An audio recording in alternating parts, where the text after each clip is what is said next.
गोविंदाने युगंधर सोबत आता खूप मोठी दगाबाजी केलेली असते. तो चक्क ज्या ताटात खाल्लं त्या ताटाला छिद्र पाडायला निघालेला असतो.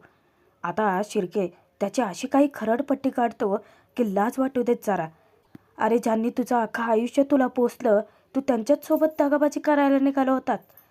तेव्हा गोविंदा हात सोडून आता युगंधरकडे भीक मागत असतो, विनवण्या करत असतो, पण त्याचा काहीच उपयोग होत नाही.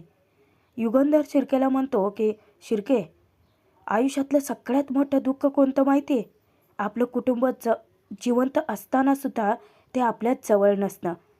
आणि गोविंदाला सांगतो की हीच तुझी शिक्षा. आता गोविंदा पुरता आयुष्यातून उठलेला असतो, कारण युगंधरने त्याला गाव सोडून जाण्याची धमकी दिलेली असते. ती त्याची शिक्षा. गोविंदा हात जोडून विनवण्या करत असतो, भीक मागत असतो. तो म्हणतो की माझी आजी सतत आजारी असते, माझ्या मुलाचं शिक्षण, माझ्या बायकोचा खर्च, मालक साहेब फक्त एक डाव माफ करा, फक्त एक डाव. युगंधर त्याचं तेवढंच बोलणं ऐकतो आणि तो शिर्केला आदेश देतो की याच्या आजीच्या दवाखान्याचा खर्च आणि याच्या मुलाचा शिक्षणाचा खर्च आपली कंपनी करेल. गोविंदाच्या पत्नीला युगंधर विचारतो, ताई, तुम्हाला काही हरकत? तर त्याची बायको जी आहे ती हात जोडून युगंधरला सांगते की मालक साहेब, आजपर्यंत आम्ही तुमचंच मीठ खाल्लं आहे. आज पावतो तुम्ही आम्हाला काही बी कमी पडू दिलं नाही. आमच्यासारखे जेवढे काही गोरगरीब लोक आहेत ते आपली कंपनी उभी आहे म्हणूनच जगतात आहेत. आज पातर तुम्ही न्यायानेच वागत आलात. यांनी खूप मोठी चूक केली आहे आणि तुम्ही यांना ती शिक्षा देताय, कारण तशी चूक पुन्हा कधी माझ्या मुलाने करू नये. आता गोविंदापेक्षा त्याची बायको जरा जास्तच शहाणी निघते. युगंधरचं जेवण होतं, तो शिर्केना आदेश देतो की त्या दोघांना जेवल्याशिवाय जाऊ देऊ नका आणि तो तेथून निघून जातो. इकडे आनंदी आबासमोर उभी असते. तिच्या काळजाची धडधड वाढलेली असते. इकडे आनंदीला चांगलंच फायल्यावर घेतलेलं असतं, पण आबा तिची चेष्टा करत असतात. बिचारी इतकी रडकुंडीला आलेली असते. आरती तिची चांगली मजा घेते. आता आरची तिला खुणवते. आरती तिच्या कानात कुजबुजते. खरं काय ते एकदाचं आरचीला कळतं आणि ती कालातच हसते. आबा ओरडतात, जी तू चूक केले त्या चुकीची शिक्षा तुला मिळणारच. आणि आरतीला सांगतात की जा घेऊन ये. आता ती साखरेचे वाटे आणून आबांच्या हाती टेकते. आनंदीला अजूनही ताण पत्ता नाही आहे. सर्वजण मिळून अशी काही फिरकी घेतात ना तिची. आबा म्हणतात की हात पुढे कर. आता ती घाबरत रडत असते. आबा नको ना, आबा प्लीज नको ना. तिला वाटतं की आबा शिक्षा देतील, पण उलट ते साखर भरवून तिचं तोंड गोड करतात. आणि मग आनंदीला आनंदाची बातमी कळते की म्हणजे ती पास झाली. आरची आरती दोघेही येऊन तिला घट्ट मिठी मारतात. सर्वजण खूप खुश असतात. सर म्हणतात की आनंदी, अगं हीच आनंदाची बातमी द्यायला मी इथे आलो होतो. अगं आनंदी, तू फक्त पास झाली नाही आहेस, तर केंद्रात पहिली आली आहेस. आता आबांचा आनंद द्विगुणित होतो. आता ते सगळेच आनंदाने नाचत फागडत असतात. तिन्ही नाती येऊन आबांना घट्ट मिठी मारतात. त्यानंतर ते चौघे म्हणजे आनंदी, आरची, आरती, आबा चौघेही एकमेकांच्या हाती हात देत घोषणाबाजी करतात की 1 2 3 4 आबा जाधवाच्या नाती हुशार. आता सरांना आबा कौतुकाने सांगतात की पाहिलंच सर, लोक म्हणतात की पोरी वाढवणं म्हणजे डोक्यावरचं ओझं असतं, पण माझ्या या 3 नाती म्हणजे माझ्या 3 बँकेचे खाते आहेत आणि जोपर्यंत ही 3 खाती माझ्याकडे आहेत ना, तोपर्यंत मी जगातला सगळ्यात श्रीमंत आहे. त्यांचं हृदय अक्षरशः भरून आलेलं असतं. आते मस्करी करत म्हणते की आणि आपलं हे फिक्स डिपॉझिट, आबा ते तर दरवर्षीच वाढतंय की, यावेळी तर केंद्रात पहिली आली ही. त्यात मध्ये आरचीच थट्टा करते की आबा, आणि मी तर तुमचं चालू खात आहे ज्याच्यातून नुसता खर्च होत आहे. तेव्हा सर्वजण पुन्हा खदखदून हसत असतात. आता सर अचानकच वेगळ्याच विषयाला फाटा फोडतात. बरं ते जाऊ देत. आरची, आनंदी, तुम्ही दोघी कॉलेजला का नाही आलात? झालं, त्यांच्या काळजात पुन्हा धडकी भरते. आता इकडे युगंधरने खूप मोठी डील क्रॅक केलेली असते.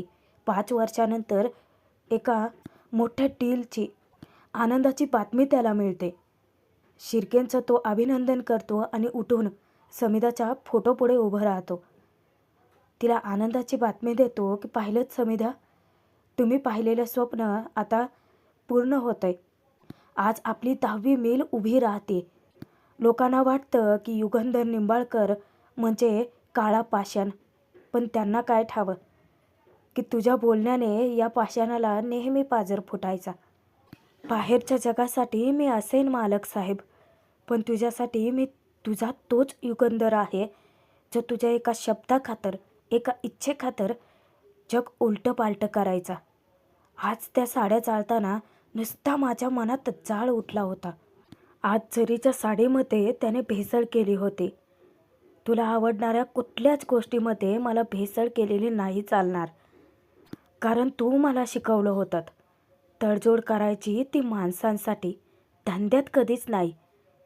बाहेरच्या लोकांना वाटत असेल की हे घर पूर्ण आहे, पण या घराच्या भिंतींनाच माहिती आहे की माझ्या मनात किती एकटेपण आहे.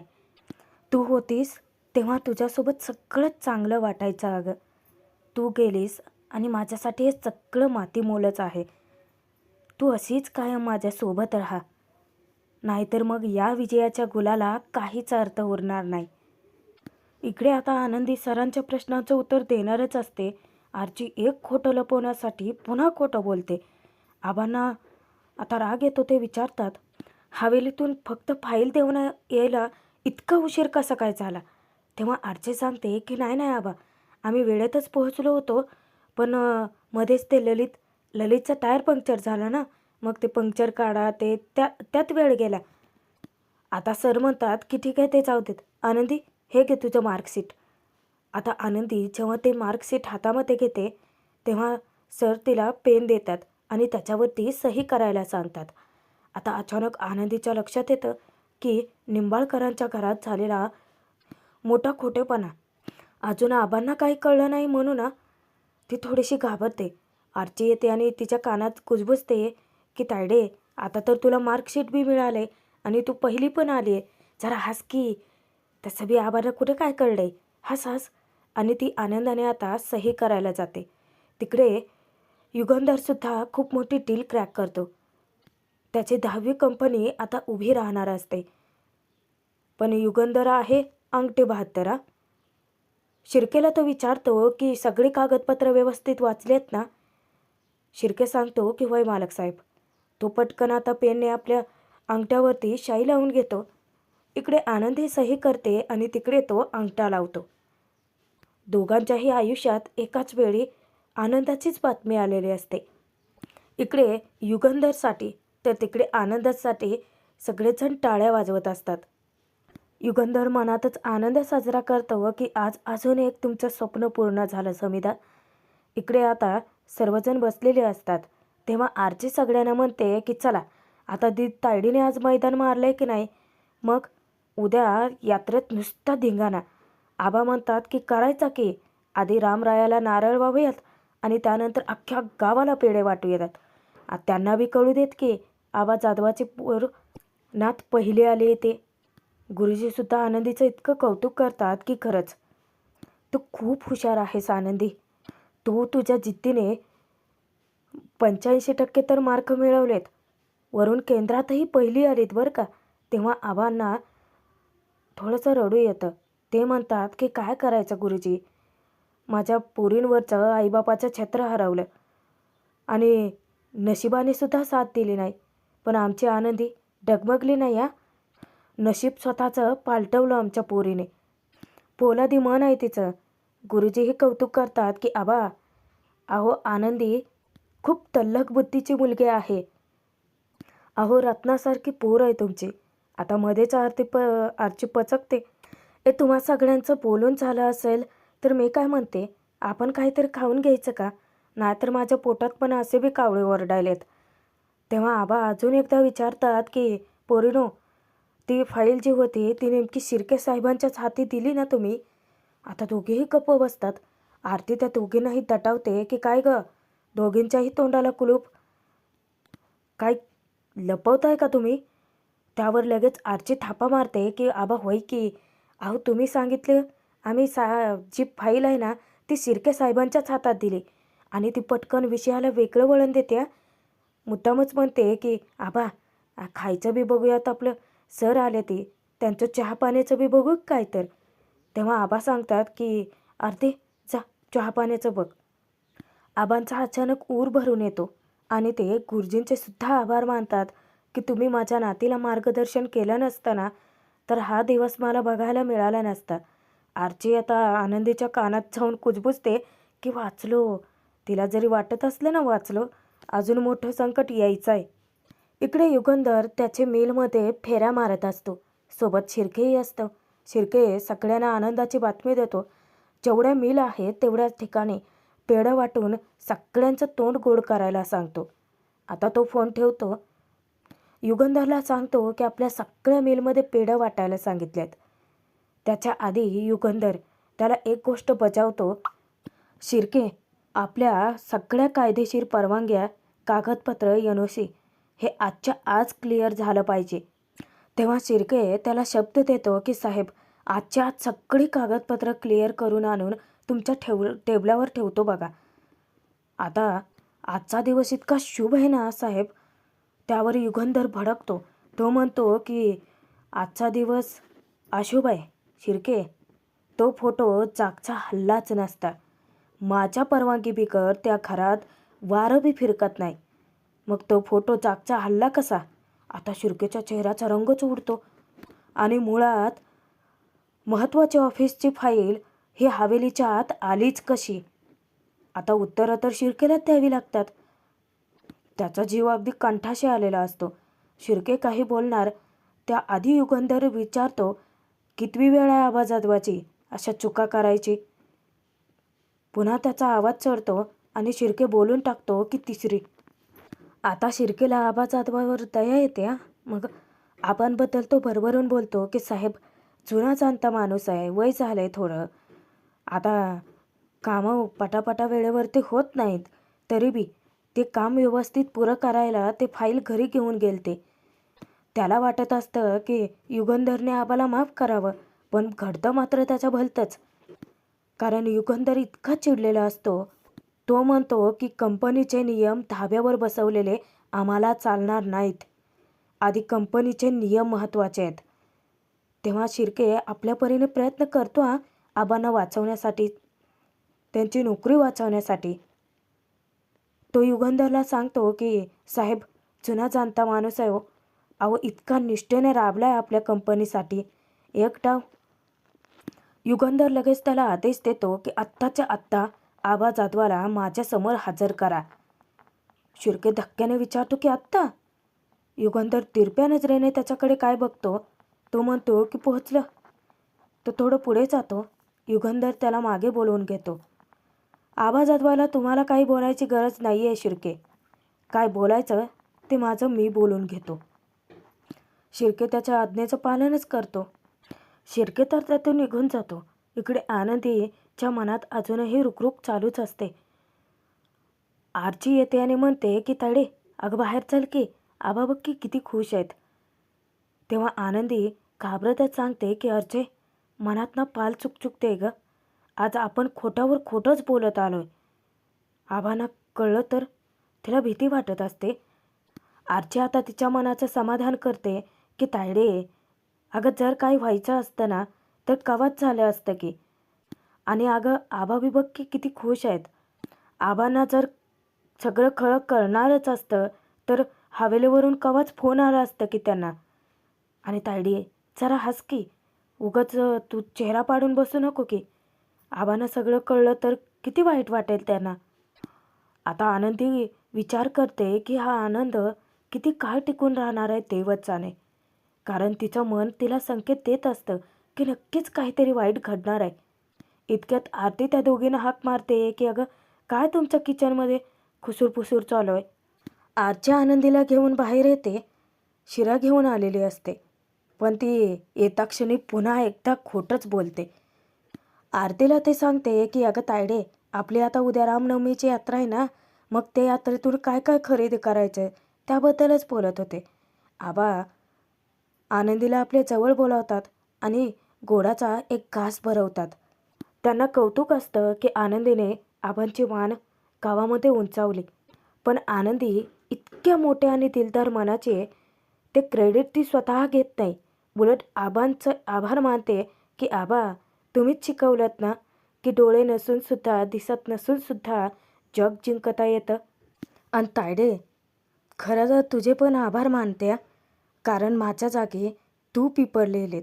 तू स्वतःचा वेळ मला दिलात त्यासाठी खरंच थँक्यू. तेव्हा सर आता आनंदीचं कौतुक करतात आणि त्यानंतर निरोप घेऊन ते निघून जातात. आता आरची चिडूनच बसते की फुगून बसते आणि म्हणते की हां तायडीनं तुमचं बी कौतुक केलं, आरतीताईचं पण कौतुक केलं, सरांचं पण कौतुक केलं, त्यांचे आभार मानले आणि मला थँक्यू कोणीच नाही बोललं. त्यावर आरती म्हणते की अच्छा म्हणून आमचं हे बुटुक वांग रुचलंय होय, फुगून बसलंय. तेव्हा आनंदी जाते, तिला आपल्या उराशी कवटाळते. तिला सांगते की खरं तर आमच्या बुटुक वांग्याने घरात दंगा नाही केला, शांतपणे मला अभ्यास करू दिला, त्यासाठी मोठं थँक्यू. त्यावर आरची चिडून विचारते की अच्छा म्हणजे मी दंगा नाही केला यासाठी कामी आले होय मी. ती पुन्हा चिडते. आबा तिला म्हणतात की अगं उलट तू तर या घराचं चैतन्य आहे. पोरी तू नसतीस तर आम्ही असं हसलो असतो का? तेव्हा आरती धावत येऊन तिला गुदगुल्या करायला लागते. आता आरची धावत सुटते.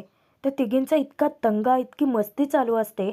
आबा ते सगळं कौतुकाने पाहत असतात आणि त्यांचं मन इतकं भरून येतं. तेव्हा आबा देवाकडे प्रार्थना करतात की माझ्या या हसत्या खेळत्या गोकुळाला कोणाची नजर नको लागू देऊत.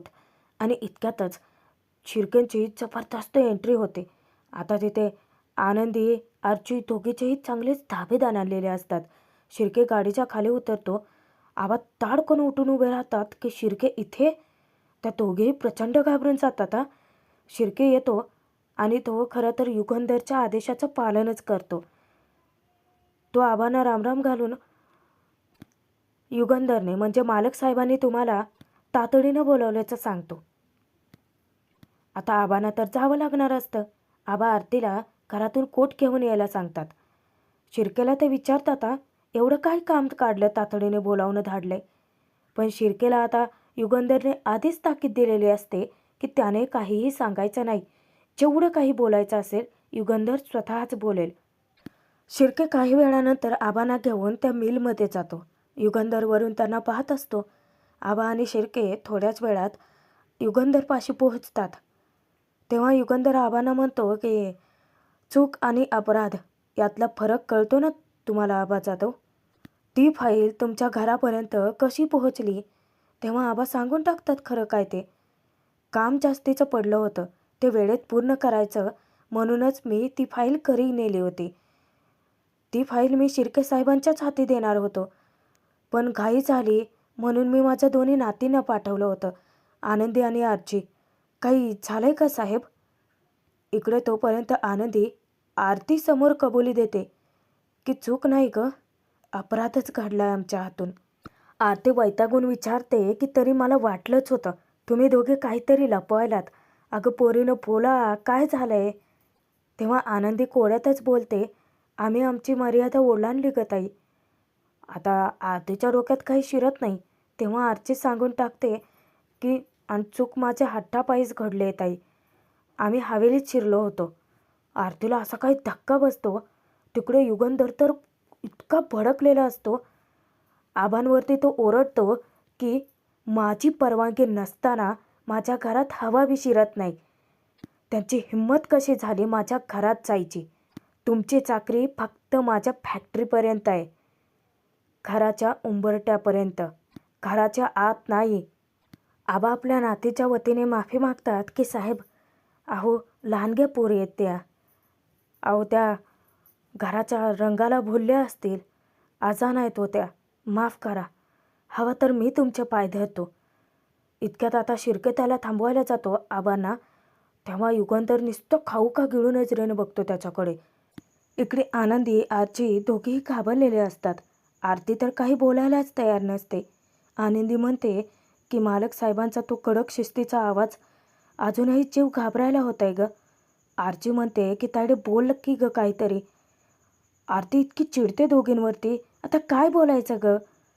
पोरीनो तुम्हाला कळत नाही, मालक साहेबांना भावना नाहीत, त्यांना फक्त अगं मालक साहेब लई कडक शिस्तीचे आहेत. त्यांच्या रागाचा जाळ आपल्या घरापर्यंत येऊन पोहोचला तर काय करायचं? माझी आणि आबाची नोकरी धोक्यात येईल. कळतंय का तुम्हाला? इकडे युगंधर रागाच्या भरात आबांना सांगतो की निंबाळकर कोणाच्या उपकारांवरती जगत नाहीत जाधव साहेब. तिकडे तर आरती आता डोक्याला हात लावून बसलेले असते. आजी घाबरते, रडायला लागते, विचारते की खरंच आबांची तुझी नोकरी जाईल?